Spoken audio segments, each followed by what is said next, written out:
How would you suggest I narrate what a character is doing based on their emotional state without directing the actors? Sir, you have made my day. This is my area of expertise, and it just gives me such joy to talk about it. Okay, so there are four main ways to let the audience know what the character is feeling or thinking. One, what the character does. That's top tier. Ideally, you would do that. Ideally, you would not depend on dialogue. It's what they do.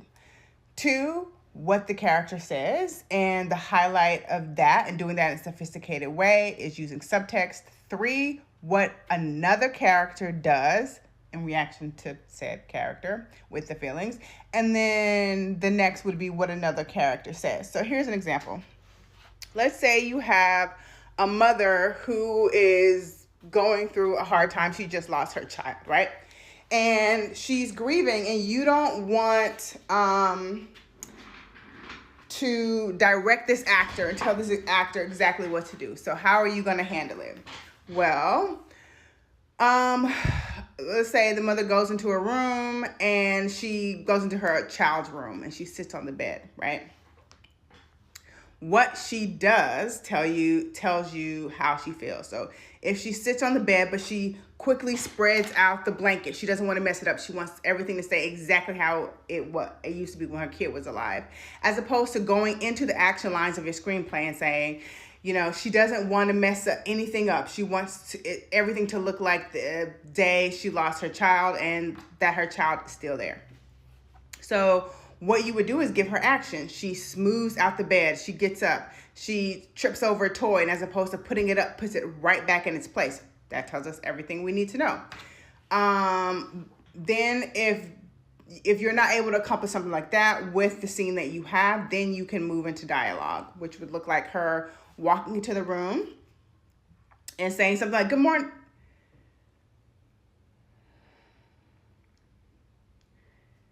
She has a moment. And either she decides to continue to pretend like she's talking to the kid, or she leaves, or she starts sobbing, or she plays a video with the kid's voice in it, something like that. Anyway, you can use a little bit of dialogue to let us know that she's going into a routine that is heartbroken, and the decisions that she makes about how she now acts, that tells you everything you need to know, added with maybe a little bit of dialogue. The subtext is what really makes dialogue sing. So as opposed to her saying, "Oh, I miss you so much. I wish you were here.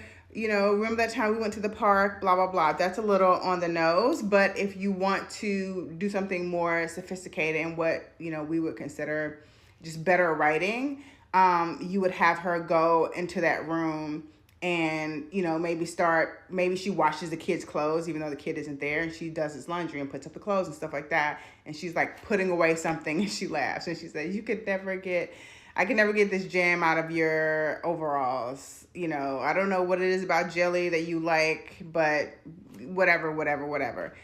That tells us everything we need to know about how she feels without having to say, "I miss you so much," and blah, blah, blah, blah, blah. Okay. The next thing would be someone else's actions.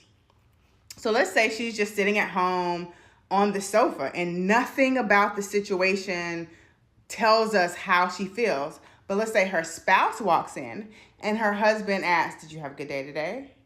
"Yes. Why wouldn't I have a good day? Yesterday you didn't come to bed and I didn't know where you were, and I found you in Joseph's room. I need to know that we're both moving forward." That's the other character's dialogue, right? He didn't say, "I'm worried about you. I feel like you're grieving," and blah, blah, blah, blah, blah. He just, "Did you have a good day today? I couldn't find you yesterday. I need to know that we're okay." And then a character's actions, let's say if she is just cooking and her spouse comes in and he hugs her from behind, and he starts to like stroke her hair and like play, you know, put a or sing a song that they used to sing when the kid was alive. Or maybe the husband walks in and she's listening to a song or watching a video ad nauseum where the kid is playing in the yard, and he comes in and he says, or he starts to clean up, and she's like, "What are you doing?" You know, she starts to freak out. That's, you know, he starts to remove the kitty plate from the table, and she's like, "What are you doing? Leave that there." And he's like, "Nobody's gonna eat from this plate now." And she's like, "Stop touching things, stop." That tells us everything we need to know. You want to lean as much into what we're going to see on camera as possible. And that's always action, and that's always dialogue. What is seen and what is heard. I hope this helps. If it doesn't make sense, let me know in the comments and I'll make another video. I hope this helps. Happy writing.